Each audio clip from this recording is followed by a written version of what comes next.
여러분, 혹시 계란도 잘못 사면 손해라는 거 알고 계셨나요? 많은 분들이 그냥 할인하는 계란이나 싼 계란을 아무 생각 없이 구매하는 경우가 많습니다. 그런데 계란은 어떤 걸 사느냐에 따라 신선도와 맛, 보관성까지 꽤 차이가 납니다. 특히 시니어 분들은 이걸 꼭 아셔야 합니다. 오늘 영상 하나면 앞으로 계란 코너에서 절대 헤매지 않게 되실 겁니다. 마트에 가보면 진짜 헷갈립니다. 특란, 왕란, 초란, 유정란, 무정란, 방사란, 1번 계란, 2번 계란까지 종류가 너무 많죠. 가격도 다 다르고 포장도 다 다릅니다. 그런데 사실 알고 보면 꼭 비싼 계란이 좋은 것도 아니고 광고 많이 하는 계란이 무조건 좋은 것도 아닙니다. 진짜 중요한 건 따로 있습니다. 특히 시니어분들은 계란을 정말 잘 드셔야 합니다. 왜냐하면 나이가 들수록 근육 유지가 굉장히 중요해지기 때문입니다. 많은 분들이 살 빠지는 건 걱정하시는데 사실 더 무서운 건 근육이 줄어드는 겁니다. 허벅지 근육이 약해지기 시작하면 걷는 힘도 떨어지고 쉽게 피곤해질 수 있습니다. 그런데 계란은 단백질 효율이 좋은 음식입니다. 특히 시니어는 많이 먹는 것보다 흡수가 잘 되는 음식을 먹는 게 더 중요합니다. 그런 면에서 계란은 굉장히 현실적인 식재료입니다. 삶기도 쉽고 부담도 적고 가격도 비교적 안정적인 편입니다. 그래서 시니어 식단 이야기할 때 계란이 계속 나오는 겁니다. 그리고 많은 분들이 노른자를 너무 무서워하십니다. 물론 건강 상태에 따라 조절은 필요할 수 있습니다. 하지만 좋은 영양은 노른자에 몰려있는 경우도 많습니다. 무조건 노른자를 버리는 것보다는 자신의 건강 상태에 맞게 적절히 먹는 게 중요합니다. 특히 계란 노른자는 포만감도 좋아서 식사 균형에도 도움이 됩니다. 이제 계란 종류 이야기를 해보겠습니다. 마트에서 가장 많이 보는 게 특란입니다. 특란은 너무 크지도 않고 작지도 않은 가장 무난한 크기입니다.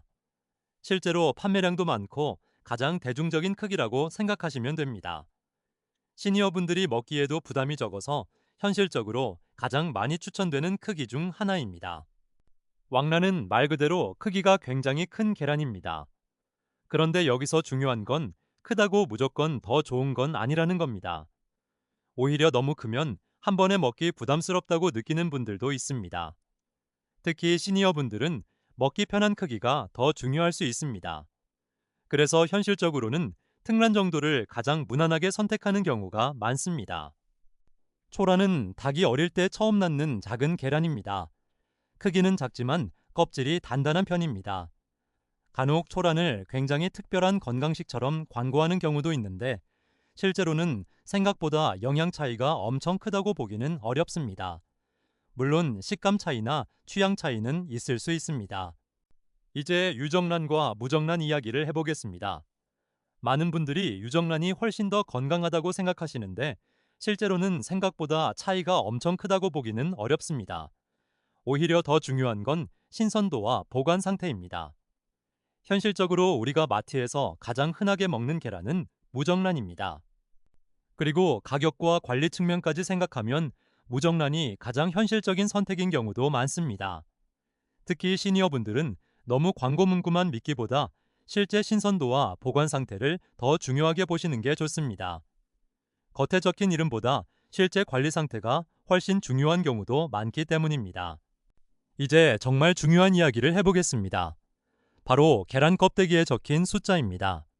많은 분들이 이 숫자를 그냥 공장 번호 정도로 생각하시는데 사실 굉장히 중요한 정보입니다. 특히 마지막 숫자를 잘 보셔야 합니다. 이 숫자가 닭이 어떤 환경에서 사육됐는지를 보여주는 경우가 많습니다. 1번 계란은 비교적 자유로운 환경에서 사육된 흔히 방사 사육이라고 부르는 경우가 많고 가격은 비싼 편입니다. 2번은 어느 정도 움직일 수 있는 환경입니다. 요즘은 2번 정도를 가장 선호하는 자들도 많습니다. 가격과 사육 환경의 균형을 본다는 느낌입니다. 3번은 일반적인 사육 환경입니다.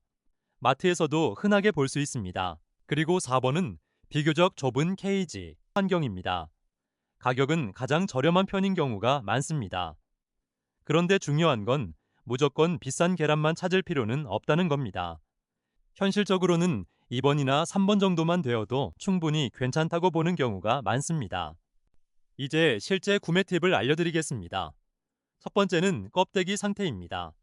깨진 계란이나 금이 간 계란은 피하시는 게 좋습니다.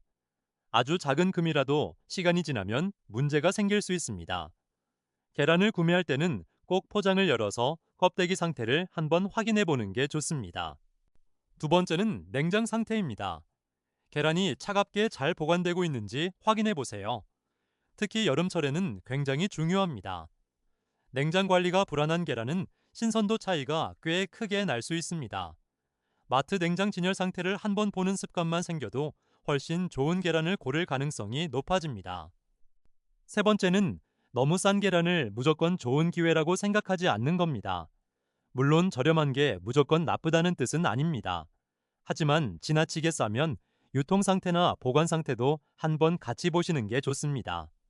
가격만 보지 말고 전체 상태를 함께 보는 습관이 중요합니다. 네 번째는 노른자색입니다. 많은 분들이 노른자색도 중요하게 생각하십니다. 너무 연한 것보다 약간 진한 노란색이나 주황빛이 도는 걸 선호하는 경우가 많습니다. 물론 색만으로 품질이 전부 결정되는 건 아니지만 어느 정도 참고는 할 수 있습니다. 이제 마트와 전통시장 이야기를 해보겠습니다. 많은 분들이 시장 계란 괜찮냐고 물어보십니다. 결론부터 말씀드리면 둘 다 장단점이 있습니다. 마트는 냉장 관리가 안정적이고 포장 상태도 깔끔합니다. 대신 가격은 조금 더 비싼 경우가 많습니다. 전통시장은 가격이 괜찮은 경우가 있고 소량 구매도 가능한 경우가 있습니다. 대신 보관 상태를 조금 더 잘 보셔야 합니다. 특히 여름철에는 더 중요합니다. 햇빛 아래 오래 진열된 계란은 피하시는 게 좋습니다. 가능하면 회전율이 좋은 곳에서 구매하는 게 더 좋습니다. 이제 보관 이야기를 해보겠습니다. 많은 분들이 냉장고 문 쪽에 계란을 넣어두시는데 사실 그 자리는 온도 변화가 가장 큰 자리입니다. 그래서 가능하면 냉장고 안쪽 깊은 칸에 보관하는 게 더 좋습니다. 온도가 일정한 곳이 계란 보관에는 더 유리합니다. 그리고 계란은 너무 오래 보관하지 않는 게 좋습니다. 냄새가 이상하거나 깨졌거나 흰자가 지나치게 물처럼 퍼지는 경우에는 조심하시는 게 좋습니다. 특히 여름에는 더 민감할 수 있습니다. 조금이라도 이상하다고 느껴지면 무리해서 드시지 않는 게 안전합니다. 마지막으로 꼭 말씀드리고 싶은 게 있습니다. 건강은 결국 비싼 음식보다 꾸준한 식습관에서 차이가 나는 경우가 많습니다. 계란은 부담이 적고 간편하고 영양도 괜찮은 현실적인 음식입니다. 오늘부터는 계란 사실 때 껍데기 숫자도 한번 보시고 광고만 믿기보다 신선도와 보관 상태를 더 중요하게 보시면 좋겠습니다. 오늘 영상이 도움이 되셨다면 구독과 좋아요도 부탁드립니다. 감사합니다.